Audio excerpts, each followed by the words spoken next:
امامہ کے لیے زندگی بدل گئی تھی یا بہت عرصے کے بعد پھر شروع ہوئی تھی؟ مارکیٹوں میں سالار یا نوشین کے ساتھ پھرتے چیزوں کو دیکھتے وہ عجیب سے احساسات کا شکار ہوتی رہتی۔ یہ احساس کہ وہ جن چیزوں کو دیکھ رہی ہے وہ انہیں اب خریدنے کے قابل ہے، اور یہ احساس کہ اب ایک ایسی جگہ ہے جہاں وہ ان چیزوں کو اپنے لیے رکھ سکتی تھی۔ وہ ڈاکٹر سبتی علی کا گھر نہیں تھا، ہاسٹل نہیں تھا، نہ ہی سعیدہ اماں کا گھر تھا۔ یہ اس کا اپنا گھر تھا۔ تشکر، خوشی اور آسودگی، اور پھر بے یقینی اور حیرانی۔ 9 سال کی مشقت کے بعد جو ملا تھا وہ اس کی اوقات سے بہت زیادہ تھا، اور یہ سب ہر کسی کو کہاں ملتا تھا۔ 9 سال بے نام بے خاندان رہنے کے بعد اب یہ جب کہ وہ ایک خاندان کا حصہ بنی تھی تو حیرانی کیسی نہ ہوتی۔ خواری اور بے سر و سامانی کا سفر جہاں جا کر ختم ہوا تھا وہ نعمتوں کی معراج تھی۔ اپنے گھر سے نکلنے کے بعد اس نے اتنے عرصے میں صرف ایک چیز سیکھی تھی: اپنے نفس پر قابو پانا، اپنی خواہشات اور ضرورت کو کم سے کم کرنا، قناعت کرنا، اور یہ بڑا مشکل تھا۔ وہ آسائشوں سے نکل کر آئی تھی۔ ریت کا ذرا اسے تھور کے کانٹے کی طرح چبھتا تھا۔ پیسوں کو گن کر خرچ کرنا اور پھر بچانے کی کوشش کرنا، وہ کہاں عادی تھی ان چیزوں کی، لیکن وقت اور حالات نے اسے عادی بنا دیا تھا۔ اور اب جب اتنے سالوں کے بعد اسے آسائش ملی تو ناممکن تھا کہ وہ اسے بات بات پر وہ 9 سال یاد نہ آتے۔ وہ ضرورت پڑنے پر سالار کی دراز میں پڑے پیسوں کو نکالتے ہوئے ٹھٹک جایا کرتی تھی، جن کو کمانے میں اس کی محنت شامل تھی، نہ ہی ان کی بچت میں اس کا کوئی حصہ تھا۔ اسے صحیح اندازہ نہیں تھا کہ دراز میں کتنی رقم موجود ہے، کیونکہ وہ انہیں کبھی گن نہیں پائی تھی۔ وہ ہر روز اس دراز میں کچھ رقم کا اضافہ کرنے کا عادی تھا۔ اگر وہ اس دراز کو پورے کا پورا بھی خالی کر دیتی تب بھی اگلے دن وہ خالی نہیں ہوتا تھا۔ اس روپے کو خرچ کرنا اس کا استحقاق تھا، اور اس رقم کے خرچ ہونے پر سالار نے کبھی اس سے سوال نہیں کیا تھا۔ وہ اس گھر کی سیاہ و سفید کی مالک تھی۔ وہ چیزوں کو پرائس ٹیگ دیکھ کر خریدا کرتی تھی، اپنی خواہش دیکھ کر نہیں، اور اب یہ یکدم پرائس ٹیگ دیکھ کر خریداری کرنا اس کے لائف سٹائل کا حصہ نہیں رہا تھا۔ سالار زندگی میں خود بھی کبھی بارگیننگ یا سستی چیزوں کی استعمال کا عادی نہیں رہا تھا، اور وہ اتنا ہی فیاض اس کے معاملے میں بھی تھا۔ ناممکن تھا کہ اسے جو چیز اچھی لگتی وہ اسے نہ لے کر دیتا، اور یہ صرف بازار میں نظر آنے والی چیزوں تک ہی محدود نہیں تھا، بلکہ اسے کسی میگزین یا ٹی وی پر بھی کوئی چیز اچھی لگ جاتی اور وہ سالار سے اس کا ذکر کرتی تو وہ چیز اگلے چند دنوں میں اس کے گھر پر ہوتی تھی، اور وہ کس قیمت پر آتی تھی سالار کو پرواہ نہیں ہوتی تھی۔ وہ رات کے 3 بجے بھی اگر کسی چیز کے کھانے کی فرمائش کرتی تو وہ اسے لے جایا کرتا تھا۔ میرا دل چاہ رہا ہے، وہ اب اس جملے کو بولنے کی عادی ہو رہی تھی، کیونکہ کوئی تھا جو آدھی رات کو بھی آئس کریم کے 2 اسکوپس، چاٹ کی ایک پلیٹ، پیزا کی ایک سلائس، کافی کے ایک کپ، ہاٹ اینڈ ساور کی خواہش ہونے پر اسے ملامت یا صبر کی تلقین کرنے کی بجائے اسے ساتھ لیے مطلوبہ چیز کی تلاش میں ایک بھی شکایتی لفظ کہے بغیر خالی سڑکوں پر گاڑی دوڑاتا پھرتا تھا۔ شادی کے اس مختصر عرصے میں بھی لاہور کی کوئی ایسی جگہ نہیں تھی جہاں کھانے کی کسی مشہور چیز کا اس نے سنا ہو اور سالار اسے وہاں نہ لے گیا ہو۔ گوال منڈی میں فجر کے بعد حلوہ پوری کے سستے ناشتے سے لے کر پی سی کے 24 گھنٹے کھلے رہنے والے کیفے میں رات کے پچھلے پہر کھائے جانے والے لیمن ٹارٹس تک، جن کو کھاتے ہوئے دیر ہو جانے پر اس نے دبئی کی وہ فلائٹ بھی مس کر دی تھی جو 1 گھنٹہ بعد تھی۔ یہ ناممکن تھا کہ ایسا شخص کسی کی دعا کا حصہ نہ بنے۔ اسے کبھی نماز کے بعد دعا کرتے ہوئے سالار کو یاد نہیں کرنا پڑا تھا، وہ اسے ہمیشہ خود بخود یاد آ جاتا تھا۔ اس سے نکاح ہو جانے کے بعد پہلی نماز پڑھنے پر بھی جب وہ ناخوش تھی اور اس سے رشتہ ختم کرنا چاہتی تھی، اور ڈاکٹر سبتی علی کے گھر پر اسے دیکھنے اور سننے کے بعد بھی جب اس نے پہلی بار اپنے شوہر کے لیے اجر کی دعا کی تھی، اور رخصتی کے بعد اس گھر میں پہلی نماز کے دوران بھی جب اس نے سالار کے لیے اپنے دل میں محبت پیدا ہونے کی دعا کی تھی، وہ اسے یاد آتا تھا یا یاد رہتا تھا۔ دن کی کوئی نماز ایسی نہیں ہوتی تھی جب وہ سالار کے لیے اللہ سے نعمتوں اور اجر کی طالب نہیں ہوتی تھی، تب بھی جب وہ اس سے شاکیہ خفا ہوتی تھی۔ وہ اللہ کے بعد اس دنیا میں واقعی اس کا آخری سہارا تھا، اور سہارے کا مطلب اور اہمیت کوئی ماما سے پوچھتا۔ آر یو شیور تم اکیلے رہ لوگی؟ سالار اب بھی جیسے یقین دہانی چاہتا تھا۔ وہ 2 ہفتوں کے لیے نیو یارک اپنے بینک کی کسی ورکشاپ کے سلسلے میں جا رہا تھا، اور امامہ اس بار اپارٹمنٹ میں ہی رہنا چاہتی تھی۔ عام طور پر سالار کراچی یا کہیں اور جاتے ہوئے اسے سعیدہ اماں یہ ڈاکٹر سبتیلی کے ہاں چھوڑ جایا کرتا تھا، لیکن اس بار وہ بضد تھی کہ وہ وہیں رہے گی۔ اس کا خیال تھا کہ اب وہ وہاں اکیلی رہ سکتی ہے۔ میں رہ لوں گی، ویسے بھی فرقان بھائی اور بھابھی تو پاس ہی ہیں، کچھ نہیں ہوتا۔ اس نے سالار کو تسلی دی۔ اس کی فلائٹ صبح 11 بجے تھی اور وہ اس وقت پیکنگ سے فارغ ہوا تھا۔ میرے بغیر رہ لو گی تم؟ اس نے امامہ کی بات سننے کے بعد کہا۔ وہ اب اپنے بریف کیس میں کچھ پیپرز رکھ رہا تھا۔ ہاں، 2 ہی ہفتوں کی تو بات ہے، امامہ نے بےحد اطمینان سے اسے کہا۔ 2 ہفتوں میں 15 دن ہوتے ہیں، سالار نے بریف کیس بند کرتے ہوئے کہا۔ تو کوئی بات نہیں، گزر جائیں گے۔ سالار نے گہرا سانس لیا۔ ہاں، تمہارے تو گزر جائیں گے، میرے نہیں گزریں گے۔ میں نے تو ابھی سے تمہیں مس کرنے لگا ہوں یار۔ وہ ہنس پڑی۔ پہلے بھی تو جاتے ہو تم، 2 ہفتے پہلے دبئی گئے تھے، پھر پچھلے مہینے سنگاپور۔ اس نے تسلی دینے والے انداز میں اسے یاد دلایا۔ 2 دن کے لیے دبئی گیا تھا اور 4 دن کے لیے سنگاپور۔ یہ تو 2 ہفتے ہیں۔ ہاں تو 2 ہفتے ہی ہیں نا، 2 مہینے یا 2 سال تو نہیں ہیں، اس نے کمال اطمینان کے ساتھ کہا۔ سالار اسے دیکھ کر رہ گیا۔ چلو اچھا یہ ہے، یہ بھی میں یاد آؤں گا نہ نظر آؤں گا، نہ میرا کوئی کام ہوگا، وقت ہی وقت ہوگا تمہارے پاس۔ وہ انجانے سے اسے کیا سننا چاہتا تھا۔ ہاں کافی وقت ہوگا، میں 1 2 پینٹنگز مکمل کر دوں گی، گھر کے کچھ اور کام ہیں وہ بھی کروں گی، سعید اماں کے بھی ہاں 1 2 کام ہیں وہ بھی نمٹاؤں گی، میں نے بہت کچھ پلان کیا ہوا ہے۔ اس نے ناول پکڑے اپنی جمائی روکنے کے لیے منہ پر ہاتھ رکھتے ہوئے کہا۔ وہ ہنس پڑا تھا۔ تمہارے لیے تو بلیسنگ از ڈسگائز ہو گیا ہے، میرا ٹرپ میں نے تو سوچا ہی نہیں تھا، میری وجہ سے تمہارے اتنے کام پینڈنگ ہو رہے ہیں۔ اگر اس کے لہجے میں گلا تھا تو امامہ نے نوٹس نہیں کیا۔ چلو یہ بھی اچھا ہے، وہ بڑبڑایا تھا۔ ویزا لگا ہوتا تو میں تمہیں لے جاتا، اسے پھر کچھ خیال آیا تھا۔ تم پریشان مت ہو، میں یہاں پر بالکل ٹھیک رہوں گی، امامہ نے فوراً سے بیشتر کہا۔ سالار جواب دینے کی بجائے چپ چاپ اسے دیکھتا رہا۔ کیا دیکھ رہے ہو؟ امامہ اسے دیکھ کر مسکرائی۔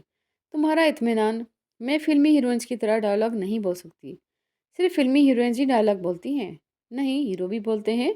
وہ اطمینان سے ہنسی۔ سالار مسکرایا تک نہیں تھا، وہ پھر سنجیدہ ہو گئی۔ مت جاؤ پھر، اگر اتنا مس کر رہے ہو تو، اس نے جس سے اسے چیلنج کیا۔ پیار سے کہتی تو نہ جاتا، لیکن میں تمہارا کوئی چیلنج قبول نہیں کروں گا، مجھے تم سے ہارنا پسند ہے۔ وہ ہنسی۔ تم بات بدل رہے ہو۔ نہیں، خود کو تسلی دے رہا ہوں۔ چلو آؤ تمہیں کافی پلوا کر لاؤں۔ وہ ایک دم بستر سے اٹھتے ہوئے بولا۔ اس وقت؟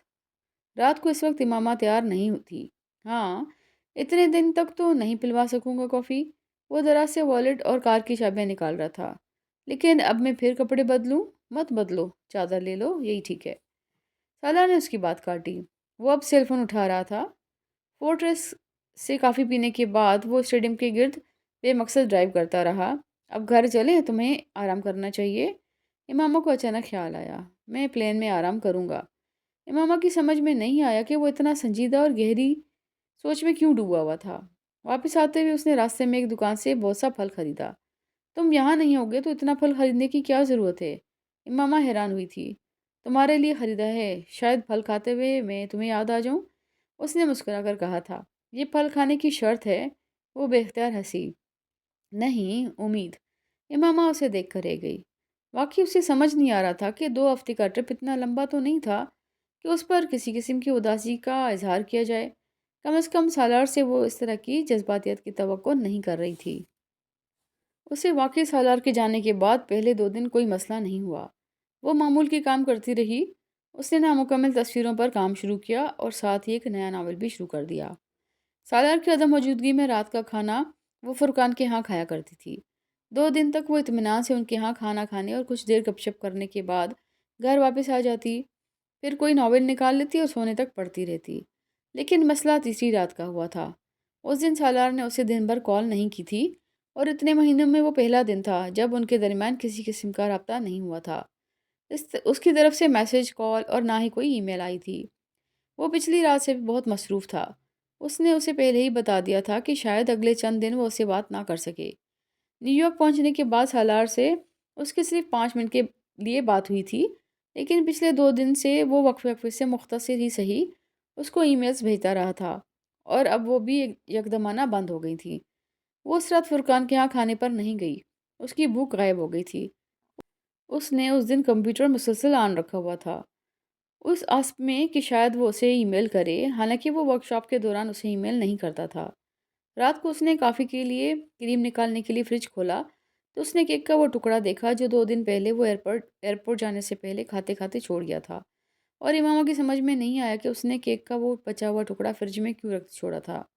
نہ صرف وہ ٹکڑا بلکہ وہ کین بھی جس میں بچا ہوا جوس تھا۔ کچھ دیر وہ ان دونوں چیزوں کو دیکھتی رہی، پھر اس نے فریج بند کر دیا۔ کافی بنا کر وہ ٹیرس پر نکل آئی تھی جہاں وہ ویکینڈز پر اکثر بیٹھا کرتے تھے۔ منڈیر سے نیچے جاگتے ہوئے اس نے سرخ اینٹوں کی اس منڈیر پر 2 مارکس کے نشان دیکھے تھے، ایک ذرا گہرا، دوسرا بہت ہلکا۔ وہ رات کو اکثر یہاں کھڑے نیچے دیکھتے ہوئے کئی بار یہیں پر کچھ اپنے مارکس رکھ دیا کرتے تھے۔ نیچے بلڈنگ کے لان میں کچھ بچے اور لوگ چہل قدمی کر رہے تھے۔ تمہیں یہ بچے اچھے لگتے ہیں؟ اس نے ایک دن وہاں کھڑے نیچے کھیلتے اور شور مچاتے ہوئے بچوں کو دیکھتے ہوئے سالار سے پوچھا تھا۔ ہاں، لیکن اس طرح کی نہیں، اس نے جواباً چائے پیتے ہوئے اپنے کندھے جھکا کر مگ سے ان بچوں کی طرف اشارہ کیا۔ وہ ہنس پڑی۔ اس اس کا اشارہ شور کی طرف تھا۔ مجھے تو ہر طرح کے بچے اچھے لگتے ہیں، شور کرنے والے بھی، اس نے نیچے جھانکتے ہوئے کہا تھا۔ Good for you but I can't stand them, Salar نے بے پرواہی سے کہا۔ دوسروں کے بچے ہیں اس لیے شور کرتے ہوئے برے لگتے ہیں، اپنے بچوں کا شور کبھی برا نہیں لگے گا تمہیں، اس نے روانی سے کہا۔ بچے؟ ایک بچہ کافی ہے، وہ چائے پیتے پیتے اٹکا۔ امامہ نے کچھ چونک کر نیچے جھانکتے ہوئے اسے دیکھا۔ ایک کیوں؟ تو وہ کتنے ہونے چاہیے؟ وہ سنجیدہ ہوا۔ اس نے ایک لمحے کے لیے سوچا۔ کم سے کم 4 اور زیادہ سے زیادہ 12۔ سالار نے ہنستے ہوئے اس کے جملے میں اضافہ کیا تھا۔ وہ اسے مذاق سمجھا تھا۔ میں سیریس ہوں، اس کی ہنسی کے رکنے پر اس نے کہا۔ 4 بچے؟ تم حواسوں میں ہو؟ سالار نے مگ مڈیر پر رکھ دیا۔ کون پالے گا انہیں؟ اسے بے اختیار تشویش ہوئی۔ تم اور میں، اس نے اطمینان سے کہا۔ میں ایک بچہ پال سکتا ہوں، 4 نہیں۔ سالار نے دونوں ہاتھ اٹھا کر جیسے اسے حتمی انداز میں کہا۔ ٹھیک ہے، تم ایک پال لینا، 3 میں پال لوں گی، وہ اطمینان سے کہہ کر دوبارہ نیچے جھانکنے لگی۔ امامہ میں سنجیدہ ہوں، اور میں بھی۔ ہم 4 بچے افورڈ نہیں کر سکتے، اسے لگا کہ اسے امامہ کو منطقی انداز میں سمجھانا چاہیے۔ میں تو کر سکتی ہوں، میرے پاس وہ پیسے ہیں جو وہ میں نے اس لیے تمہیں نہیں دیے کہ تم انہیں بچوں کی فوج پر انویسٹ کرو۔ سالار نے جھنجھلا کر اس کی بات کاٹی۔ امامہ کو برا لگا۔ وہ کچھ کہنے کی بجائے بے حد خفگی کے عالم میں پھر نیچے دیکھنے لگی۔ سویٹ ہارٹ، ہم کو، سالار نے اس کے کندھے کے گرد بازو پھیلا کر اسے منانے کی کوشش کی تھی۔ ہاتھ ہٹاؤ، امامہ نے اس کا ہاتھ جھٹکا۔ میں نے کیا کیا ہے؟ وہ جھنجھلایا۔ تم چاہتی ہو میں گھر، آفس، اسکول، ڈاکٹرز اور مارکیٹوں کے چکر لگاتے لگاتے بوڑھا ہو جاؤں؟ تو تم کیا کرتے ہوئے بوڑھا ہونا چاہتے ہو؟ تڑ سے جواب آیا تھا اور وہ لاجواب ہو گیا۔ وہ خفگی بھری سوالی نظروں سے اسے دیکھ رہی تھی۔ میری سمجھ میں نہیں آتا کہ لوگ رات کے وقت اپنے بچوں کو گھر میں کیوں نہیں رکھتے، دوسروں کو دکھانے کے لیے باہر کیوں لے آتے ہیں۔ وہ اس کے سوال کا جواب دیے بغیر منڈیر پر سے اپنا مگ اٹھا کر کچھ جھنجھلاہٹ کے عالم میں اندر چلا گیا تھا۔ امامہ کو بے اختیار ہنسی آئی تھی۔ وہ اب بھی ہنس پڑی تھی۔ منڈیر کے اس نشان کو دیکھتے ہوئے نہ جانے کیا کیا یاد آیا تھا۔ نیچے لان میں پھر وہی شور برپا تھا۔ اس نے پلٹ کر دیوار کے ساتھ لگے اس رگ کو دیکھا جس پر وہ دیوار کے ساتھ ٹیک لگا کر کبھی کبھار بیٹھ کر گٹار بجایا کرتا تھا۔ اسے اس کے گٹار میں دلچسپی نہیں ہوتی تھی، وہ اس سے باتیں کرنے کے لیے اس کے پاس بیٹھا کرتی تھی۔ گٹار بجاتے ہوئے وہ خود نہیں بولتا تھا، صرف اس کی باتیں سنتا رہتا، اور وہ میکانکی انداز میں وقفے وقفے سے اس کے منہ میں کوئی نہ کوئی چیز کھانے کے لیے ڈالا کرتی تھی۔ وہ اسے دیکھتا رہتا اور گٹار پر باری باری اپنی پسند کی کوئی ٹیون بجاتا رہتا یا پھر اپنے انسٹرومنٹس کو نکال کر ان کی صفائی کرتا رہتا۔ وہ ویکینڈز پر اس کا پسندیدہ مشغلہ تھا۔ اسے احساس نہیں ہوا کہ کافی کا مگ ہاتھ میں لیے اس رگ کو دیکھتے ہوئے اس کی کافی کپ کی ٹھنڈی ہو چکی تھی۔ وہ اسی طرح بھرا ہوا مگ لے کر واپس اندر آ گئی۔ بعض دفعہ سمجھ میں نہیں آتا کہ ہم کسی کو کیوں یاد کرتے ہیں۔ یاد کرتے ہیں تو کوئی یاد آتا ہے، یا یاد آتا ہے تو یاد کرتے ہیں، دل یہ معمہ کہاں حل کر پاتا ہے۔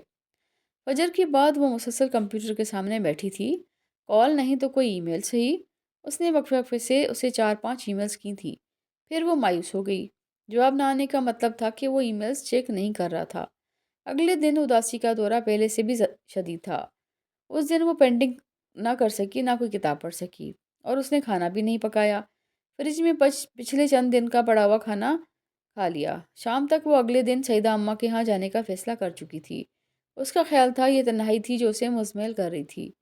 وہ یہ بھول گئی تھی کہ وہ 9 سال تنہا ہی رہی تھی، اس سے زیادہ تنہا، اس سے زیادہ برے حالات میں۔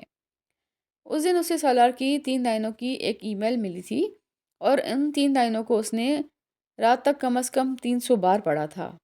High sweetheart, how are you? This workshop has really nailed me down. How is your painting going? Love you. Hi sweetheart, کیا حال ہے؟ اس ورکشاپ نے تو جیسے مجھے جکڑ لیا ہے۔ تمہاری پینٹنگ کیسی چل رہی ہیں؟ Love you.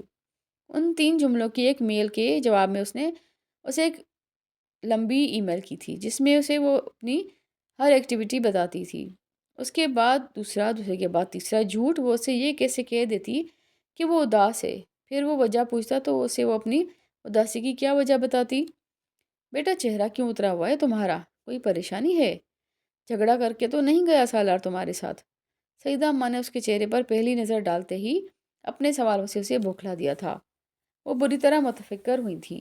نہیں نہیں، کچھ بھی نہیں ہوا، بس ایسے ہی گھر میں اکیلی تھی، شاید اس لیے۔ اس نے مصنوعی مسکراہٹ کے ساتھ انہیں بہلایا، لیکن وہ مطمئن نہیں ہوئی۔ امامہ نے کپڑوں کا بیگ کمرے میں رکھنے کے فوراً بعد ڈریسنگ ٹیبل کے آئینے کے سامنے کھڑے ہو کر خود کو دیکھا۔ 5 دنوں میں پہلی بار اس نے اپنے عکس پر غور کیا تھا۔ وہ واقعی بہت پریشان لگ رہی تھی۔ سیدہ اماں اگر پریشان ہوتی تھیں تو کوئی حیرانی کی بات نہیں تھی، کوئی بھی اس کا چہرہ آسانی سے پڑھ سکتا تھا۔ اگلے 10 منٹ آئینے کے سامنے کھڑے ہو کر وہ اپنے چہرے کے اعصاب اور تاثرات کو ریلیکس کرنے کی پریکٹس کرتی رہی۔ مسکرا کر، گہرے سانس لے کر، چہرے کے تاثرات کو نرم رکھ کر، پھر جیسے ضد ہو کر اس نے شکست مان لی۔ جہنم میں جائے، اب لگتی ہوں پریشان تو میں کیا کروں، کتنا مسکراؤں میں؟ وہ پھر باہر نکل آئی۔ سونا وہاں بھی مشکل تھا اور اداسی یہاں بھی ویسی ہی تھی۔ اتنی چپ تم پہلے تو کبھی نہیں رہی بیٹا، اب کیا ہو گیا ہے تمہیں؟ اگلی شام تک سیدہ ماں حقیقتاً فکر مند ہو چکی تھی۔ حالانکہ اس دن صبح سالار سے اس کی بات بھی ہوئی تھی۔ تم سالار کے ساتھ خوش تو ہو نا؟ وہ تشویش سے پوچھ رہی تھی اور وہ ان کا چہرہ دیکھنے لگی۔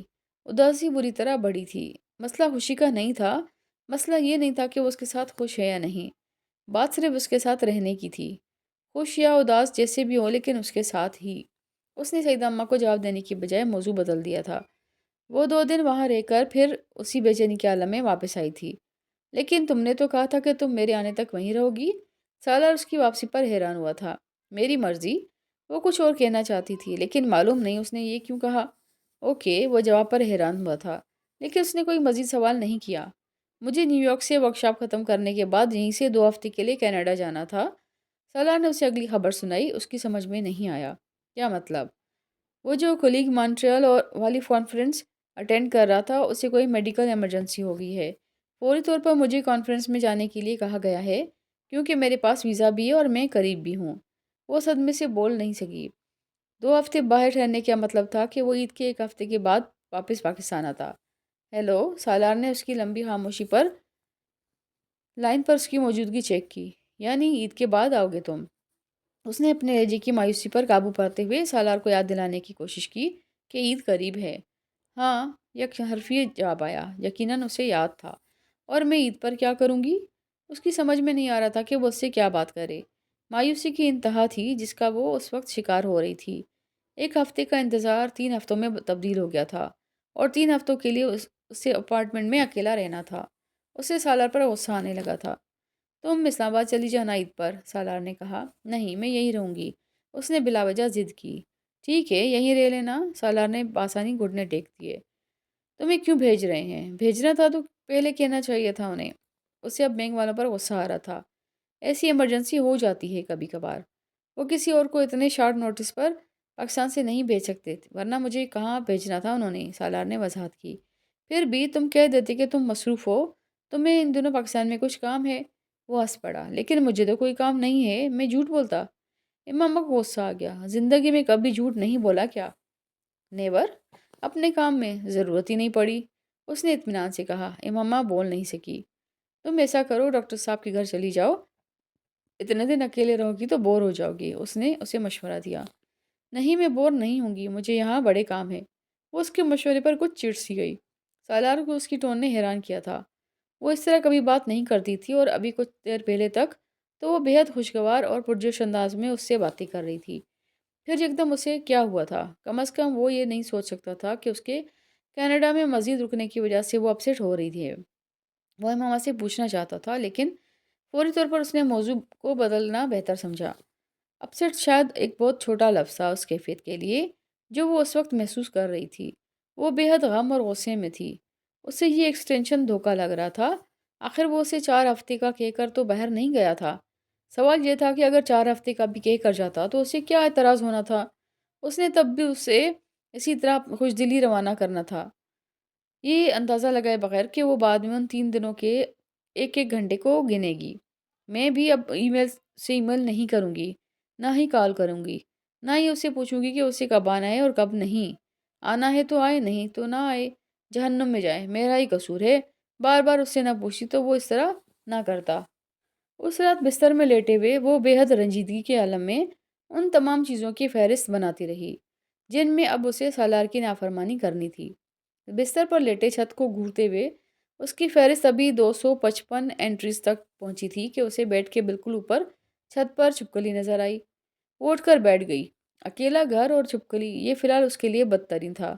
وہ چھپکلی کو دیکھتے ہوئے ہی بیڈ سے اٹھ کر صوفے پر چلی گئی اور اسے پھر سالار پر غصہ آنے لگا تھا۔ ایک چھوٹی سی چھپکلی 2 ہفتے پہلے اپارٹمنٹ میں نمودار ہوئی تھی اور وہ بھی سیدھا ان کے بیڈ روم میں۔ شاید کسی دن ٹیرس کا دروازہ کھلا رہنے کی وجہ سے اندر آ گئی تھی۔ وہ اس وقت بیڈ سائڈ ٹیبل آن کیے رات کو ناول پڑھ رہی تھی جو بے حد دلچسپ موڑ پر تھا جب بستر میں نیم دراز اپنی ٹانگیں سکیڑتے ہوئے اس کی نظریں اچانک چھت پر اپنے بیڈ کے بالکل اوپر موجود چھپکلی پر پڑی تھی۔ ایک لمحے کے لیے اسے یہ وہم لگا۔ اس نے کمرے کی لائٹ آن کر کے دیکھا، وہ چھپکلی ہی تھی۔ سالار برابر والے بستر میں گہری نیند سو رہا تھا۔ وہ عام حالات میں کبھی اسے نہ جگاتی لیکن یہ عام حالات نہیں تھے۔ اس نے اونھے لیٹے ہوئے سالار کا کندھا جھنجھوڑا۔ سالار سالار، وہ اس کی آواز پر نیند میں بڑبڑایا۔ کیا ہوا؟ وہ اوپر دیکھو، میرے بیڈ کے اوپر چھت پر چھپکلی ہے، امامہ نے حواس باختہ ہو کر اس سے کہا۔ سالار نے موندی ہوئی آنکھوں کو مسلتے لیٹے لیٹے ایک نظر چھت کو دیکھا، پھر امامہ کو دوبارہ اوندھے منہ لیٹ گیا۔ سالار، امامہ نے دوبارہ اس کا کندھا ہلایا۔ اس کا خیال تھا شاید وہ نیند میں اسے چھپکلی کو نہیں دیکھ پایا۔ دیکھ لی ہے میں نے امامہ، سونے دو، وہ لیٹے لیٹے بڑبڑایا۔ دیکھ لی ہے تو کچھ کرو اس کا، وہ اس کی بے توجہی پر ناراض ہوئی۔ چلی جائے گی خود ہی، تم لائٹ آف کر کے سو جاؤ۔ وہ پھر بڑبڑایا۔ میں کیسے سوؤں، وہ مجھے دیکھ رہی ہے، اس کی خفگی بڑھی۔ لائٹ بند کر دو، تم اسے دیکھو نہ وہ تمہیں دیکھے۔ اسے اس کے مشورے سے زیادہ اس کی بے حسی پر غصہ آیا۔ تم میرے لیے ایک چھپکلی نہیں مار سکتے؟ میں رات کے 2:30 بجے چھپکلی نہیں مار سکتا۔ Just ignore it. میں نہیں اگنور کر سکتی اسے۔ یہ اگر گرے تو سیدھا میری ٹانگوں پر گرے گی، اس نے چھت کو دیکھتے ہوئے بے بسی سے کہا۔ وہ واقعی اس کی ٹانگوں پر ہی گرتی۔ یار میں تمہاری سائڈ پر آ جاتا ہوں، تم میری سائڈ پر آ جاؤ۔ وہ کروٹ لیتے کہتا ہوا اس کی سائڈ پر چلا آیا۔ وہ اس کی اصرار سے زیادہ اس کی دلیری سے متاثر ہوئی تھی۔ کمرے کی بڑی لائٹ دوبارہ بند کرتے ہوئے وہ اپنے ناول لیے سالار کا بیڈ سائڈ ٹیبل لیمپ آن کر کے اس کے بستر میں بیٹھ گئی۔ سالار تب تک اسی طرح اونھے منہ لیٹے لیٹے اس کا سائڈ لیمپ آف کر چکا تھا۔ خود کو قدرے محفوظ پاتے ہی کچھ پرسکون انداز میں اس نے ناول کے چند جملے پڑھے، پھر دوبارہ چھپکلی کو دیکھا۔ وہ جیسے اس جگہ پر چپک کر رہ گئی تھی۔ امامہ نے سالار کو دیکھا۔ وہ اس چھپکلی کے عین نیچے بے حد اطمینان سے اسی طرح کمبل اوڑھے اور منہ اوندھے لیٹا تھا۔ سالار، تم مرد کتنے بہادر ہوتے ہو، اس نے مردوں کو سراہنا ضروری سمجھا، اور سمجھدار بھی۔ اسے جواباً بڑبڑاہٹ سنائی دی۔ سمجھدار کیسے؟ وہ صفحہ پلٹتے پلٹتے چونکی۔ چھپکلی گرتی تو تمہارے بیڈ پر، لیکن بھاگتی میرے بیڈ کی طرف۔ اس کا منہ میرے بیڈ کی طرف ہے۔ جمائی لیتے اسی طرح آنکھیں بند کیے سالار نے سیدھا ہوتے ہوئے کہا۔ امامہ نے سر اٹھا کر چھت کو دیکھا اور اگلے ہی لمحے وہ بیڈ سے باہر تھی۔ چھپکلی کا رخ واقعی سالار کی بیڈ کی طرف تھا۔ تم سارے مرد بے حد خود غرض ہوتے ہو اور ایک جیسے ہوتے ہو، وہ بیڈ روم سے باہر نکلتے ہوئے جتنی بلند آواز میں یہ کہ اس سے کہہ سکتی تھی اس نے کہا۔ سالار نے بالآخر آنکھیں کھول دی تھیں۔ وہ اسے تنگ کر رہا تھا، لیکن اب اسے اندازہ ہوا تھا کہ تنگ کرنے کے لیے یہ موقع شاید غلط ہے۔ 10 منٹ کے بعد اسے چھپکلی کے صفایا کرنے کی اطلاع دے کر وہ اسے منا کر لاؤنج سے واپس لے گیا تھا۔ اس نے اگلے کئی دن یہ چھپکلی نہیں دیکھی تھی اور آج یہ چھپکلی پھر آ گئی تھی۔ یقیناً اس نے جھوٹ بولا تھا۔ اس نے اس چھپکلی کو نہیں مارا تھا۔ وہ احمقانہ بات اس وقت اس کے لیے ایک اور پوائنٹ ہو گیا تھا۔ اگلے دن فون پر اس نے سالار کو اس چھپکلی کے دوبارہ نمودار ہونے کے بارے میں بتایا۔ تم نے مجھ سے جھوٹ بولا کہ تم نے اسے مار دیا تھا، اس نے چھوٹتے ہی سالار سے کہا۔ میں نے اسے واقعی مار دیا تھا، یہ کوئی اور چھپکلی ہوگی، سالار نے لاپرواہی سے کہا۔ نہیں، یہ وہی چھپکلی تھی، تم نے اگر اسے مارا ہوتا تو تم مجھے دکھاتے۔ وہ اپنی بات پر مصر تھی۔ سالار کا سر گھوم کر رہ گیا۔ وہ امامہ سے اس طرح کی احمقانہ گفتگو کی توقع نہیں رکھ سکتا تھا۔ اگر تم کہتی تو میں تمہیں وہ مری ہوئی چھپکلی بھی دکھا دیتا۔ اس نے تحمل کا مظاہرہ کرنے کی کوشش کی۔ نہیں، یہ وہی تھی، میں اسے پہچانتی ہوں۔ اگر یہ وہی تھی تو اتنے دن سے کہاں تھی؟ اس نے ایک الوجیکل چیز پر لاجک دینے کی کوشش کی۔ جہاں بھی تھی مجھے نہیں پتا، لیکن تم یہی چاہتے تھے کہ میں پریشان رہوں۔ سالار نے بے اختیار گہرا سانس لیا، پھر اس الزام کے جواب میں کیا کہتا۔ امام کو کچھ ہوا تھا، لیکن کیا ہوا تھا یہ اسے سمجھ میں نہیں آیا۔ تمہیں پتہ ہے مجھے چھپکلی سے ڈر لگتا ہے، لیکن تم پھر بھی اسے یہاں چھوڑ کر گئے کیونکہ تم اس احساس نہیں ہے میرا۔ تم مجھے پریشان دیکھ کر خوش ہوتے ہو، تمہارے لیے ہر چیز مذاق ہے۔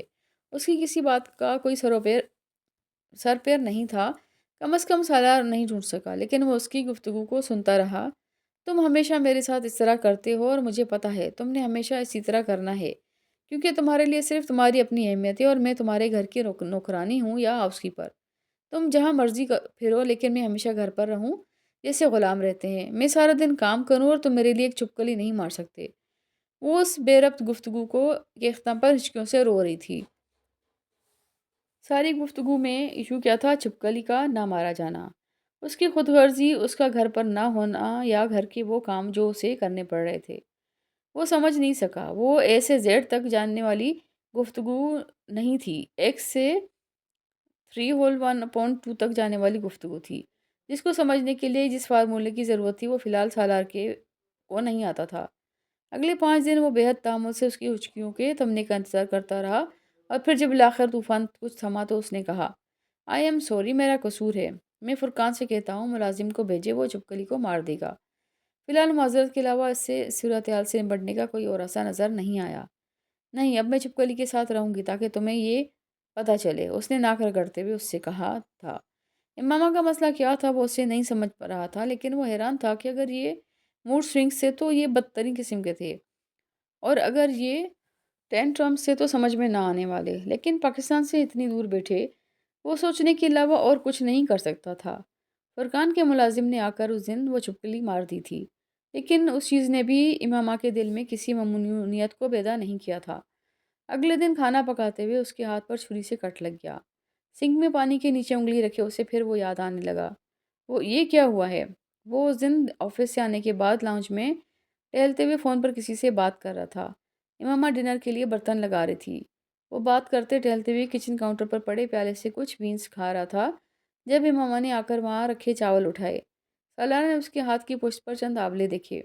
فون پر بات سنتے سنتے اس نے بے اختیار اس سے کہا، یہ کیا ہے؟ یہ امامہ نے چونک کر اس کی نظروں کے تعاقب میں اپنا ہاتھ دیکھا۔ کچھ نہیں، کھانا بنا رہی تھی تو آئل کے کچھ چھینٹے گر گئے، اس نے بے پرواہی سے بتایا۔ وہ اسی طرح فون پر بات سنتے ہوئے اس کا ہاتھ پکڑ کر دیکھنے لگا، پھر اس کا ہاتھ چھوڑ کر وہ اسی طرح فون پر بات کرتے ہوئے لاؤنج سے غائب ہو گیا۔ وہ فریج سے پانی نکال رہی تھی جب وہ دوبارہ نمودار ہوا۔ اسی طرح فون پر اسٹاک مارکیٹ کی کسی ایشو پر بات کرتے ہوئے اس نے امامہ کا ہاتھ پکڑ کر چند لمحوں میں اس پر مرہم لگایا، اور پھر اسی طرح وہ دوبارہ چلا گیا۔ وہ ہل نہیں سکی تھی۔ اتنے سالوں میں اس کے کسی زخم پر رکھا جانے والا وہ پہلا مرہم تھا۔ وہ اتنے سالوں میں شاید بے حس ہو گئی تھی۔ چھوٹی چھوٹی تکلیفوں اور چوٹوں پر رونا اور ان کی پرواہ کرنا اس نے چھوڑ دیا تھا۔ اسے یاد ہی نہیں رہا تھا کہ کسی زخم کو مندمل کرنے کے لیے بھی کچھ کیا جاتا تھا۔ مرہم دوسرے رکھتے ہیں، اور اس کی زندگی میں کوئی دوسرا رہا ہی نہیں تھا۔ کھانا کھاتے ہوئے سالار کی نظر ایک بار پھر اسی کے ہاتھ پر پڑی تھی، اور اس نے قدرے خفگی کے عالم میں اس سے کہا، اگر اس وقت ہاتھ پر کچھ لگا لیتی تو یہ آبلے نہ پڑتے۔ مجھے اس سے تکلیف نہیں ہوتی، مگر مجھے تکلیف ہو رہی ہے سویٹ ہارٹ۔ وہ اس سے نظریں ملا کر جواب نہیں دے سکی تھی۔ اسے یقین تھا کہ اسے تکلیف ہو رہی ہوگی، اور اس مرہم سے زیادہ ٹھنڈک اس کے اس جملے نے پہنچائی تھی۔ اسے تو اب کوئی تھا جسے اس کے لیے ہاتھ پر آنے والے ایک معمولی زخم پر بھی تکلیف ہوتی تھی۔ اس کے ہاتھ پر چھوٹے موٹے زخموں کے کئی نشان تھے۔ وہ ان میں سے ان زخموں کو بڑی آسانی سے پہچان سکتی تھی جو اس گھر میں آنے کے بعد لگے تھے۔ ان زخموں میں اسے تکلیف ہوئی تھی، اور یہ تکلیف اس لیے ہوئی تھی کیونکہ ہر بار کسی نے بڑے پیار سے ان پر کچھ لگایا تھا یا لگانے کو کہا تھا۔ جیل، مرہم، پلاسٹ، اسپرٹ، اینٹی سیپٹک کریم، وہ درد کے احساس سے جسے دوبارہ آشنا ہو رہی تھی۔ اور اب اتنے مہینوں کے بعد یہ پہلا کٹ تھا جس کے بارے میں اس سے پوچھنے والا کوئی نہیں تھا، اور اسے وہ پوچھنے والا ایک بار پھر بری طرح یاد آیا تھا۔ دوسرے ہفتے کے اختتام تک وہ چھوٹی چھوٹی باتوں پر بھی بری طرح جھنجھلانے لگی تھی، ملازم کے ساتھ، مالی کے ساتھ، اس گھر میں آنے والے فرقان کے بچوں کے ساتھ اور خود سالار کے ساتھ۔ امامہ کیا ہو رہا ہے تمہیں؟ سب ٹھیک ہے؟ سالار کو بالآخر اس سے بہت ڈائریکٹ ہو کر پوچھنا پڑا تھا۔ کیا ہونا ہے مجھے؟ وہ اس کے سوال پر بری طرح چڑی۔ وہی تو پوچھ رہا ہوں میں، اس نے تحمل سے کہا۔ کچھ نہیں ہو رہا مجھے۔ پھر تم؟ وہ بات کرتے کرتے رک گیا۔ یہ کہنا ذرا مشکل تھا کہ وہ اس کے ساتھ تلخ ہو رہی تھی۔ پھر میں کیا؟ اس نے اس کی خاموش ہونے پر پوچھا۔ کچھ نہیں، میں ابھی 2 دن تک تمہیں فون نہیں کر سکوں گا۔ کیوں؟ وہ بری طرح بگڑی۔ اتنا بھی کیا کام ہے کہ تم مجھے چند منٹ کے لیے بھی کال نہیں کر سکتے؟ میں تمہیں ای میل کر دیا کروں گا، اگر وقت ملا تو کال بھی کر لوں گا، لیکن شاید نہ کر سکوں۔ وہ تحمل سے اسے سمجھا رہا تھا۔ تم ای میل بھی نہ کرو مجھے، اس سے اور بھی وقت بچے گا تمہارا۔ اس نے بے حد خفگی کے عالم میں فون بند کر دیا۔ اسے سالار پر بری طرح غصہ آ رہا تھا۔ چند منٹوں کے بعد دوبارہ کال آنے لگی تھی۔ وہ کال ریسیو نہیں کرنا چاہتی تھی، لیکن اسے ریسیو کرنا پڑی۔ تم نے فون بند کر کیا تھا؟ اس طرف حیرانی سے اس سے پوچھ رہا تھا۔ ہاں، کیوں؟ تاکہ تمہارا وقت ضائع نہ ہو۔ میں نے کل ایک میگزین میں پڑھا تھا کہ جن مردوں کو احساس کمتری ہوتا ہے، وہ اپنی بیویوں کو اپنی جھوٹی مصروفیات کے قصے سناتے رہتے ہیں۔ سردار نے کچھ ہکا بکا ہو کر اس کا جملہ سنا تھا۔ اسے اس بات کا کوئی سر و پیک نظر نہیں آیا تھا، تاکہ ان کی بیویوں کو یہ امپریشن ملے کہ وہ بہت اہم ہے اور دنیا ان کے بغیر نہیں چل سکتی۔ سالار نے اسی اچنبھے میں اس کی باقی جملے بھی سنے تھے۔ اس سے ان کی سیلف اسٹیم بڑھتی ہے۔ اس نے آخری جملہ کہہ کر کچھ دیر سالار کے رد عمل کا انتظار کیا۔ وہ خاموش تھا۔ ہیلو؟ امامہ کو خدشہ ہوا کہ شاید کال ڈراپ ہو گئی ہے۔ میں سن رہا ہوں۔ اس میگزین میں بس اتنا ہی لکھا تھا؟ وہ سنجیدہ لگ رہا تھا، لیکن بات سنجیدہ نہیں تھی۔ ہاں، گڈ۔ ڈینٹسٹ کے پاس گئیں تم؟ اس نے کسی رد عمل کا اظہار کیے بغیر بات بدلی۔ امامہ کی جھنجھلاہٹ میں اضافہ ہوا۔ وہ ایسا نہیں چاہتی تھی، وہ اس سے بحث کرنا چاہتی تھی۔ 2 گھنٹے کے بعد اس نے ان 2 ہفتوں کا پروگرام چارٹ سے اسے ای میل کر دیا۔ کانفرنس کی آرگنائزنگ باڈی کے طرف سے شرکاء کو بھیجے ہوئے اس ڈاکیومنٹ کو پڑھنے میں اسے کم از کم 15 منٹ لگے۔ اس کے 15 دن کا شیڈول واقعی بہت ہیکٹک تھا۔ یہ ای میل اسے اس کے کسی جملے کی وجہ سے کی گئی تھی، وہ اندازہ کر سکتی تھی، لیکن اس کے باوجود اس نے جوابی ای میل میں اس شیڈول کے بارے میں ایک لفظ کہا، نہ ہی اپنی شرمندگی کا اظہار کیا۔ تم نے فرقان کے گھر ڈنر پر جانا کیوں چھوڑ دیا؟ سالار نے اس دن اس سے پوچھا۔ میری مرضی۔ وہ کہنا چاہتی تھی کہ ڈنر ٹیبل پر فرقان یا اس کی بیٹی کو دیکھتے ہوئے اسے وہ یاد آتا تھا، اور وہ ہر روز ڈنر کے بعد کچھ زیادہ اپسیٹ ہو رہی تھی، اس لیے اس نے وہاں جانا چھوڑ دیا تھا۔ لیکن وہ یہ سب نہیں کہہ سکتی تھی۔ میں جانتا ہوں تم بہت بہادر ہو، اکیلے رہ سکتی ہو، تو ڈنر کرنا بھی تمہارے لیے بائیں ہاتھ کا کھیل ہے۔ پھر بھی ان کے گھر چلی جاتی تو کوئی ایکٹیویٹی ہوتی تمہارے پاس، اس بیکار ناولز کو پڑھنے کے علاوہ۔ تمہیں کیا پرواہ ہے؟ اس نے سالار کے چند جملے پر جزبز ہو کر کہا تھا۔ مجھے تمہاری پرواہ ہے۔ یہ 1.5 انچ کی مسجد بنا کر بیٹھنا چھوڑ دو۔ وہ سنجیدہ تھا۔ تم نے مجھے نصیحتیں کرنے کے لیے فون کیا ہے؟ وہ جھنجھلائی۔ ہاں، تو کرتے رہو، تم پر کوئی اثر نہیں ہوگا، یہی کہنا چاہتی ہو تم؟ تم باہر جا کر مجھ سے مس بیہیو کرنے لگے ہو کیا؟ سالار کو لگا اسے سننے میں کوئی غلطی ہوئی ہے۔ میں بار بار نہیں دہرا سکتی اپنی بات، اس نے سرد موری سے کہا۔ میں مس بیہیو کر رہا ہوں تمہارے ساتھ؟ اس نے بے یقینی سے اس سے پوچھا۔ ہاں، جواب بالکل دو ٹوک تھا۔ سالار نے بے اختیار گہرا سانس لیا۔ میں اگر تمہیں کوئی عقل کی بات سمجھاتا ہوں تو میں مس بیہیو کرتا ہوں تمہارے ساتھ۔ اب تم یہ کہنا چاہ رہے ہو کہ میں بے وقوف ہوں؟ سالار کا دماغ گھوم کر رہ گیا۔ میں نے کب کہا تم بے وقوف ہو؟ اب تم مجھ کو جھوٹا کہہ رہی ہو۔ وہ بے بسی سے ہنس پڑا۔ کیا ہوا ہے تمہیں ماما؟ اب تم کہہ دو میرا دماغ خراب ہو گیا ہے۔ پانی پیو۔ کیوں پیوں؟ اچھا مت پیو، موسم کیسا ہے باہر کا؟ وہ اب موضوع بدلنے کی کوشش کر رہا تھا، مگر وہ امامہ کے رد عمل پر بری طرح حیران تھا۔ امامہ، کوئی پریشانی ہے تمہیں؟ وہ اگلے دن نوشین کے ساتھ اس کے کہنے پر فورٹریس آئی تھی، جب ساتھ چلتے چلتے نوشین نے اچانک اس سے پوچھا۔ وہ بری طرح چونکی، پھر اس نے مسکرانے کی کوشش کی۔ نہیں، نہیں تو کیوں؟ پھر اس طرح گمسم کیوں ہو؟ نوشین کے لہجے میں تشویش تھی۔ نہیں، میں کچھ سوچ رہی تھی۔ سالار کے ساتھ تو بات ہوتی ہے تمہاری، کوئی جھگڑا تو نہیں ہوا؟ نہیں تو روز بات ہوتی ہے۔ اس نے بے اختیار مسکرانے کی کوشش کے ساتھ ہی ڈسپلے پر لگے ایک سوٹ کی طرف نوشین کو متوجہ کیا۔ وہ اسے یہ کیسے بتاتی کہ یہاں اس کے ساتھ پھرتے ہوئے اسے سالار بری طرح یاد آ رہا ہے؟ 2 ہفتے میں 2 یا 3 بار اس نے اس کے ساتھ وہاں آ کر کافی یا چائے پیتے ہوئے اسی طرح ونڈو شاپنگ کرتے تھے، جس طرح آپ وہاں سے گزرتے ہوئے کچھ دوسرے جوڑے کر رہے تھے، وہ اسے کیسے یاد نہ آتا۔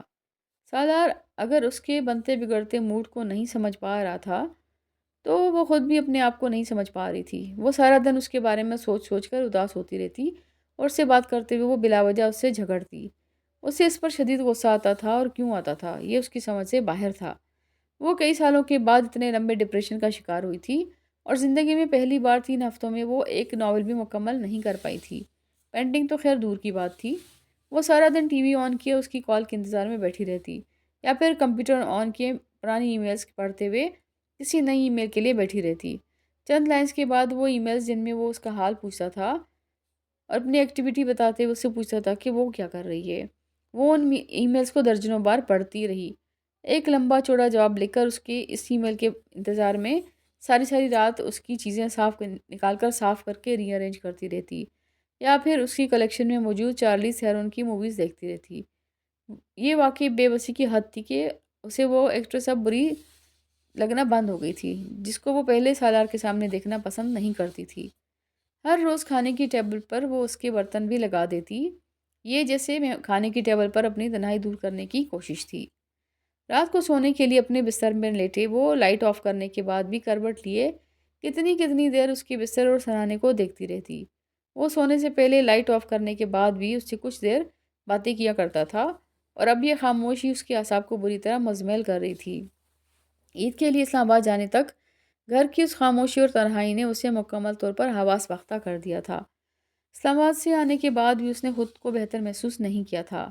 سالار کی پوری فیملی میں سے صرف عمار اور یسرا عید منانے کے لیے وہاں موجود تھے، باقی افراد بیرون ملک تھے۔ پچھلی عید جیسی رونق اس بار وہاں نہیں تھی۔ سالار نے طیبہ کو اس کی عید کی شاپنگ کروانے کے لیے کہا تھا۔ وہ بڑے بجے دل کے ساتھ ان کے ساتھ چلی گئی تھی، لیکن پچھلی عید جیسا اشتیاق اس بار اسے کپڑوں کے لیے نہیں تھا۔ اسلام آباد آ کر یہ بھی پہلی بار ہوا تھا کہ اس نے گیسٹ روم کی کھڑکی سے لگ کر اپنے گھر والوں میں سے کسی کے نظر آنے کا انتظار بھی نہیں کیا تھا۔ عید کی صبح پہلے کی طرح اس بار بھی وہ سالار کی کال پر ہی اٹھی تھی۔ وہ مونٹریال میں اپنا سیشن ختم کر کے کچھ دیر پہلے ہوٹل آیا تھا۔ کون سے کپڑے پہن رہی ہو تم آج؟ اس نے مبارکباد دینے کے بعد اس سے پوچھا۔ تمہیں بتانے کا فائدہ؟ اس نے بیڈ کے کراؤن کے ساتھ پشتکاتے ہوئے کہا۔ میں تصور کرنا چاہ رہا ہوں کہ تم کیسی لگ رہی ہوگی۔ میرے سامنے تم نے کبھی میرے کپڑوں کو غور سے دیکھا تک نہیں، اب وہاں بیٹھ کر کیا تصور کرو گے؟ امامہ ہم کم از کم آج آرگیو نہیں کریں گے، سالار نے مداخلت کرتے ہوئے جیسے پیشگی جنگ بندی کا اعلان کیا۔ تمہیں کیا چاہیے آج؟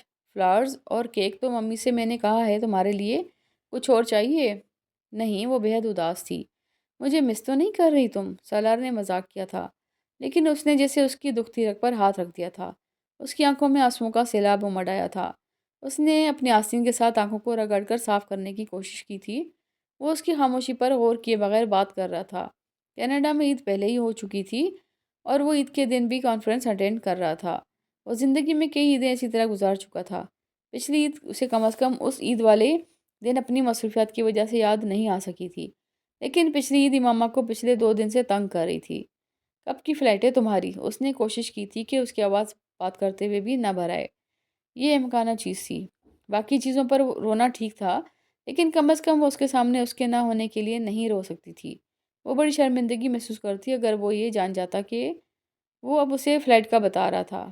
تم نے مجھے کپڑوں کا کلر نہیں بتایا، سالار کو بات کرتے کرتے یاد آیا۔ تم نے ممی کے ساتھ جا کر کپڑے لیے تھے؟ ہاں لیے ہیں میں نے، جو آج پہنوں گی وہ ہیزل گرین ہے۔ Hazel green? وہ بے اختیار اٹکا۔ وہ تو آنکھیں ہوتی ہیں۔ آنکھوں کا کلر ہوتا ہے، ہمیشہ کی طرح اس نے تصحیح کی۔ اوہو، آج میں جینیفر کی آنکھوں کو غور سے دیکھوں گا۔ اس نے ڈنر پر اپنی کسی ساتھی کا نام لیا۔ کیوں؟ اس کی آنکھوں میں مجھے اپنی وائف کے کپڑوں کا کلر نظر آئے گا۔ وہ سنجیدہ تھا۔ وہ بے اختیار ہنس پڑی۔ امامہ، جب سے میں یہاں آیا ہوں آج پہلی بار تم ہنسی ہو۔ سالار نے اس کی ہنسی کو نوٹس کیا تھا۔ اور شادی کے بعد اتنے مہینوں میں یہ پہلا کلر ہے جسے تم نے آئیڈینٹیفائی کیا تھا، اور وہ بھی کسی عورت کی آنکھوں کی وجہ سے۔ تم جیلس ہو رہی ہو؟ وہ بھی ہنس پڑا تھا۔ ہاں، اب بس یہی تو ایک کام رہ گیا ہے میرے کرنے کے لیے، اس نے مذاق اڑانے والے انداز میں کہا۔ یعنی نہیں ہو رہی یا نہیں ہو سکتی؟ وہ پوچھ رہا تھا اور وہ جواب نہ دے سکی۔ اس کی خاموشی پر وہ ہنسا تھا۔ اس میں ہنسنے کی کون سی بات ہے؟ وہ کچھ جزبز ہوئی تھی۔ اپنی خوش فہمی پر ہنسا ہوں۔ تم کم از کم کسی عورت سے میرے لیے تو جیلس نہیں ہو سکتی۔ وہ اسے تنگ کر رہا تھا اور وہ جانتی تھی اس کا اشارہ رمشا کی طرف تھا۔ تم مجھے صرف یہ بتاؤ کہ کب آ رہے ہو۔ اس نے بات بدلنا بہتر سمجھا تھا، اور وہی گھسا پٹا سوال جو وہ اس سے کرتی آ رہی تھی۔ وہ عید کے دوسرے دن رات کی فلائٹ سے واپس لاہور آ گئی تھی، کیونکہ اگلی رات 8 بجے کے فلائٹ سے وہ واپس آ رہا تھا۔ وہ زو دنجی اور ساسیت جو پچھلے 4 ہفتوں سے اسے ناخوش رکھے ہوئے تھی، وہ یکدم جیسے کہیں غائب ہو گئی تھی، اور 4 ہفتے کے بعد بالآخر اس نے کیک کا وہ ٹکڑا اور وہ کین ڈسپوز آف کر دیے۔ اگر فرقان کو سیدھا ہاسپٹل سے ایئرپورٹ نہ جانا ہوتا تو وہ خود اسے ریسیو کرنے چلی جاتی۔ وہ کچھ اتنی ہی ایکسائٹڈ ہو رہی تھی۔ 9:45 پر بالآخر ڈول بیل بجی۔ اسے دروازے تک پہنچنے میں سیکنڈز لگے تھے۔ خدایا، کیا خوشی اسی کو کہتے ہیں جو اس شخص کے چہرے پر پہلی نظر ڈالتے میں نے محسوس کی ہے۔ اس نے دروازہ کھول کر ڈور ہینڈل پر اپنا کپ کپاتے ہاتھ رکھے سالار کو دیکھ کر اچنبے سے سوچا تھا۔ فرقان سے باتیں کرتا، دروازہ کھولنے کی آواز پر وہ سیدھا ہوا اور ان دونوں کی نظریں ملی۔ وہی گرم جوش مسکراہٹ جس کی وہ عادی تھی، اور ہمیشہ کی طرح سلام میں بھی پہل اسی نے کی تھی۔ وہ اسے دیکھتے ہی چند لمحوں کے لیے جسے ساکت ہو گئی تھی۔ امامہ، سامان کی ڈیلیوری دینے آیا ہوں، چیک کر لو کوئی پیکج ڈیمیج تو نہیں ہے۔ فرقان نے ایک سوٹ کیس کھینچ کر اندر جاتے ہوئے اس کو چھیڑا۔ سالار مسکرایا تھا۔ امامہ نے سلام کا جواب دینے کی کوشش کی تھی، لیکن اس کے گلے میں کوئی گرہ لگنے لگی تھی۔ بات گلے کی گرہ تک رہتی تو ٹھیک تھی، لیکن آنکھوں میں پانی کیسے اور کیوں آ گیا؟ وہ آگے بڑھا اور اس نے ہمیشہ کی طرف سے گلے لگایا، جیسے وہ آفس سے آنے کے بعد لگایا کرتا تھا۔ بے اختیار بے ساختہ آنسوؤں کا ایک اور ریلا آیا۔ یہی چیز تو وہ ڈھونڈتی پھر رہی تھی پچھلے 4 ہفتوں سے، یہی نرم لمس، اپنے گرد بازوؤں کا یہی حصار۔ اس کے ساتھ لگے اس نے پہلی بار محسوس کیا کہ اس کے جسم سے اٹھتی کلون کی مہک ڈریسنگ ٹیبل پر کلون کی شیشی سے اٹھتی مہک سے بالکل الگ تھی۔ وہ اس کے جسم پر لگنے کے بعد زیادہ مسحور کن تھی، زیادہ جان لیوا تھی۔ کیسی ہو تم؟ وہ اسے پوچھ رہا تھا۔ گلے کی گرہیں اور بڑھ گئی تھیں۔ اس نے اب اسے خود سے الگ کیا اور اس کا چہرہ اور آنسو دیکھے۔ کیا ہوا؟ وہ ٹھٹکا اور سوٹ کے اندر لے جاتے ہوئے فرقان نے پلٹ کر دیکھا۔ میں ابھی سلاد کے لیے پیاز کاٹ رہی تھی، اس نے کچھ گھبراہٹ میں مسکرانے کی کوشش کرتے ہوئے بھرائی ہوئی آواز میں کہا تھا۔ پھر شاید اسے خود ہی یہ بہانہ کمزور لگا۔ وہ سر میں بھی کچھ درد تھا اور فلو تھا۔ وہ فرقان کی مسکراتی ہوئی نظروں سے کچھ گڑبڑائی تھی۔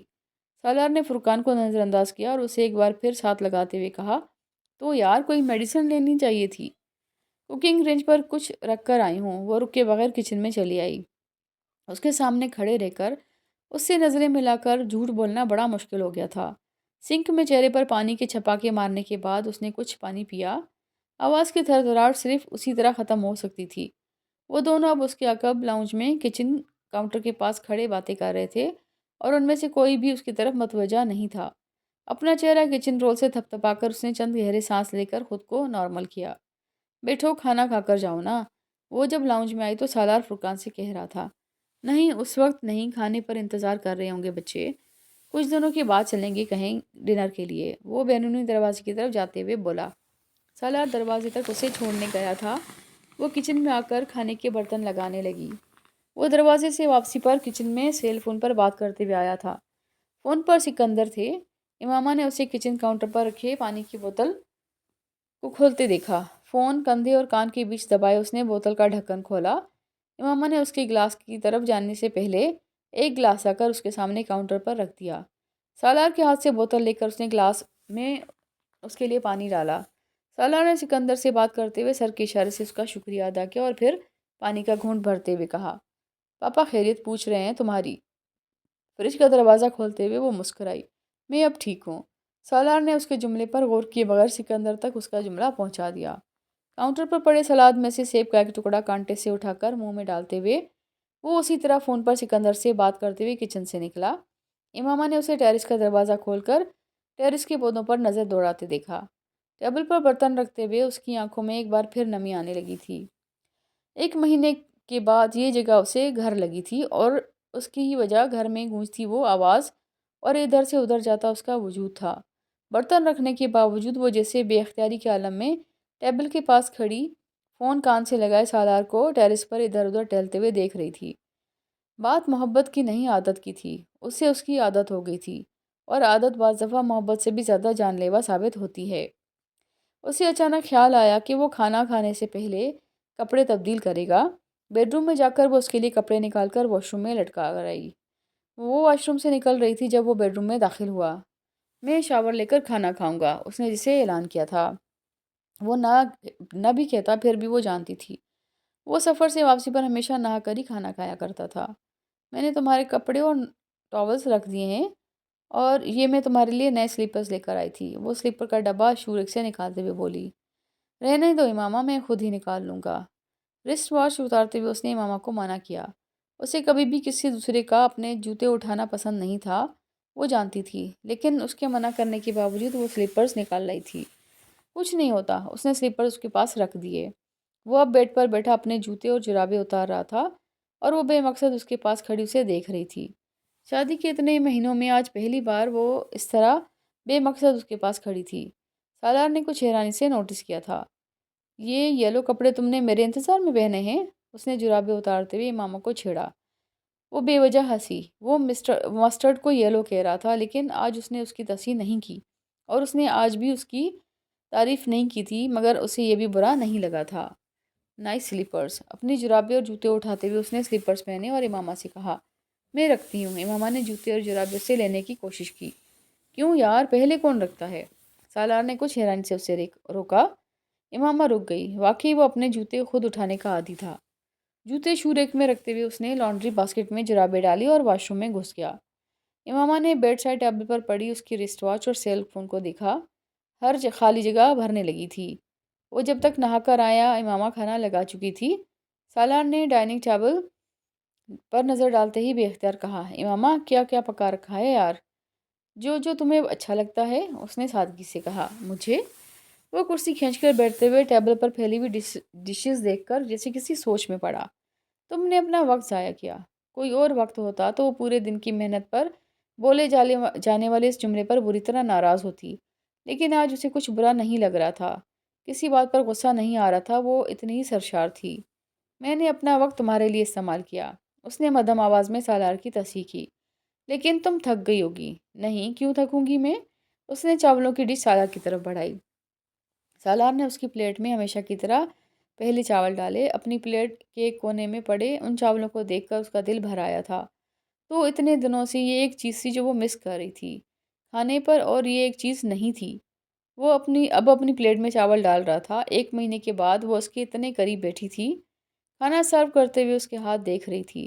سفید شرٹ کی آستینے موڑے اس کے ہاتھوں نے ہمیشہ کی طرح اسے اپنی طرف متوجہ کیا تھا۔ اس کا دل بے اختیار اس کے ہاتھ چھونے کو چاہا۔ اس نے وہ مشکل نظریں ہٹائی، خود کو سنبھالنے کی کوشش کی۔ اس کے لیے یہ یکدم بہت مشکل ہو رہا تھا کہ وہ اس کے قریب ہو اور وہ صرف کھانے کی طرف متوجہ رہے۔ پینٹنگز مکمل ہو گئی ہیں تمہاری؟ وہ کھانا شروع کرتے ہوئے اس سے پوچھ رہا تھا۔ امامہ نے چونک کر ٹیبل پر پڑا کانٹا اور چمچ اٹھایا۔ کون سی پینٹنگز؟ اس نے بے خیالی میں کہا۔ وہ ٹھٹکا۔ تم بنا رہی تھی نا کچھ، اس نے یاد دلایا۔ یہ بھی لو۔ جواب دینے کے بجائے اس نے ایک اور ڈش اس کی طرف بڑھائی۔ ڈر تو نہیں لگا تمہیں یہاں اکیلے رہتے ہوئے؟ سالار نے اس سے پوچھا۔ کھانا اچھا ہے، امامہ نے ایک بار پھر جواب قبول کیا۔ وہ مزید جھوٹ نہیں بول سکتی تھی، بالکل ویسے ہی جیسے وہ سچ نہیں بول سکتی تھی۔ ہمیشہ اچھا ہوتا ہے، وہ مسکرایا تھا۔ کتنے ناولز پڑھے تم نے؟ وہ پوچھ رہا تھا۔ یہ چاپس بھی ہیں، اس نے ایک ڈش سرو کی۔ تمہاری فلائٹ ٹھیک رہی؟ اس سے پہلے کہ وہ اس سے کوئی سوال کرتا، اس نے پوچھنا ضروری سمجھا تھا۔ ہاں، اوور آل کچھ بمپی رہی لیکن ٹھیک ہی تھی، اس نے بتایا۔ اور کانفرنس بھی اچھی رہی؟ ایکسیلنٹ، اس نے بے اختیار کہا۔ کیا روٹین تھی تمہاری؟ وہ اسے موضوع سے ہٹانے میں کامیاب نہیں ہوئی تھی۔ میری روٹین؟ وہ سوچ میں پڑی۔ ہاں، کیا کیا کرتی تھی سارا دن؟ وہ اب چپاتی کا ٹکڑا توڑتے ہوئے پوچھ رہا تھا۔ جو پہلے کیا کرتی تھی، اس نے نظریں چرا کر ایک اور ڈش اس کی طرف بڑھائی۔ لیکن تب تو بہت زیادہ وقت ہوتا ہوگا تمہارے پاس، اس نے کوریدا تھا۔ بالکل، ساری شام، ساری رات۔ پھر تو عیش ہو گئے ہیں تمہارے۔ ایک پلیٹ میں قورمہ نکالتے ہوئے اس نے مسکرا کر کہا۔ امامہ نے جواب دینے کی بجائے اپنی پلیٹ کو دیکھا جس میں چیزوں کا ڈھیر بالکل اسی طرح پڑا تھا، اس سے کچھ کھایا نہیں جا رہا تھا۔ سالار کو اتنی رغبت کے ساتھ کھاتا دیکھ کر اسے یوں لگ رہا تھا جیسے اس کا پیٹ بھر رہا ہو۔ تم سیدہ اماں کو یہاں لے آتی، سالار نے یکدم اس سے کہا۔ اسے پتہ نہیں کیا خیال آیا تھا۔ میں نے کہا تھا ان سے، لیکن تمہیں تو پتہ ہے وہ اتنے دنوں کے لیے اپنا گھر نہیں چھوڑ سکتی، اس نے جواب دیا۔ That's understandable. سالار نے کھانا کھاتے ہوئے بے اختیار ایک نوالا اس کی طرف بڑھایا۔ وہ آخری لقمہ ہمیشہ اسے ہی کھلاتا تھا۔ ایک لمحے کے لیے وہ ٹھٹکی، پھر اس نے لقمہ منہ میں لے لیا، لیکن وہ اسے چبا نہیں سکی۔ وہ لقمہ جس سے آخری حد ثابت ہوا۔ وہ بے اختیار رو پڑی۔ وہ پانی پیتے پیتے یکدم رک گیا۔ کیا ہوا؟ وہ ہکا بکا تھا۔ ہونٹوں پر ہاتھ رکھے وہ بچوں کی طرح پھوٹ پھوٹ کر روتی گئی۔ کیا ہوا ہے ماما؟ وہ بری طرح بدحواس ہوا۔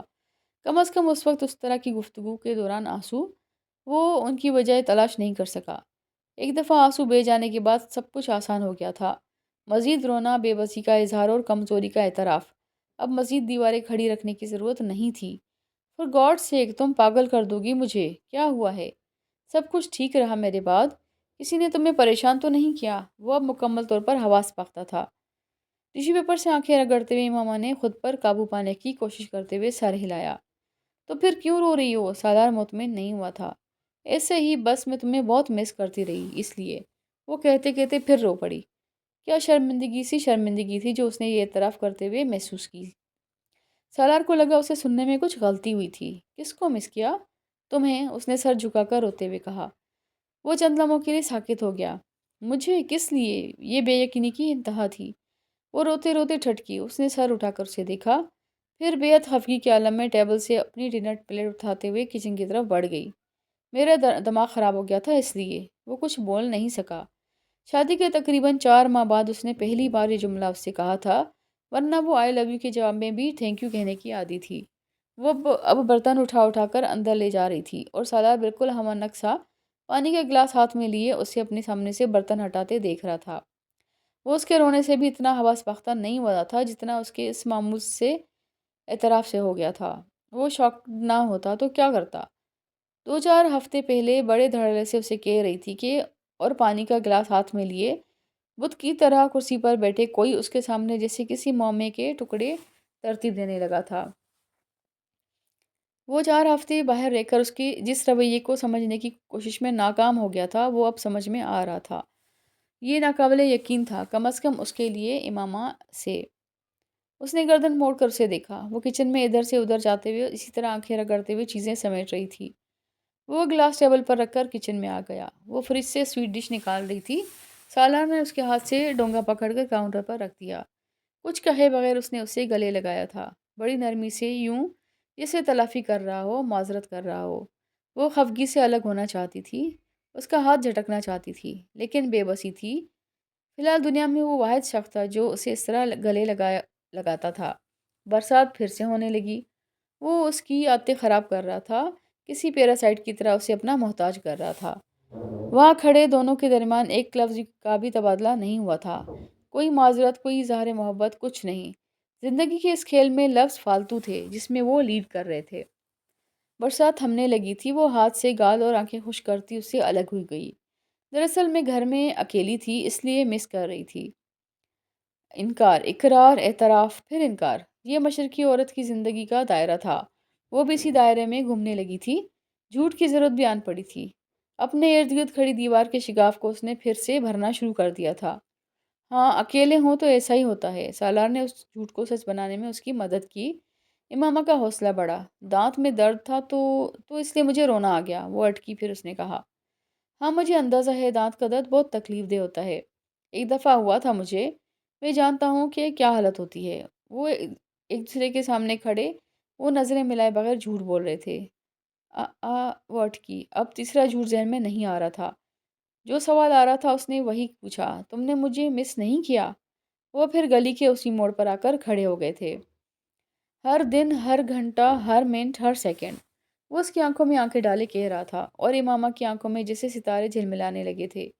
بعض دفعہ ہم کوئی فلسفی، کوئی حقیقت نہیں سننا چاہتے، بس یہی روایتی باتیں سننا چاہتے ہیں جنہیں قلم کے پردے اور کتاب کے صفحے پر ہم ہزاروں بار پڑھتے ہوئے ہنستے ہیں۔ وہ بھی روایتی باتیں کر رہا تھا، وہی جملے جو اس وقت اس کے منہ سے سننا چاہتی تھی۔ 4 ہفتے تمہارے ساتھ نہیں تھا، اگر تمہارا خیال نہ آتا تو میں مر جاتا۔ تم جھوٹے ہو، وہ بھرائی ہوئی آواز میں روتے ہوئے ہنسی تھی۔ تم بھی، سالار نے بے ساختہ جتایا۔ وہ روتے ہوئے ہنس رہی تھی یا ہنستے ہوئے رو رہی تھی، لیکن 4 ماہ میں پہلی بار سالار کے لیے وہ برسات قابل اعتراض نہیں تھی۔ اتنے عرصے میں پہلی بار اسے احساس ہوا کہ وہ برسات اسے کبھی بھی ڈبو سکتی ہے۔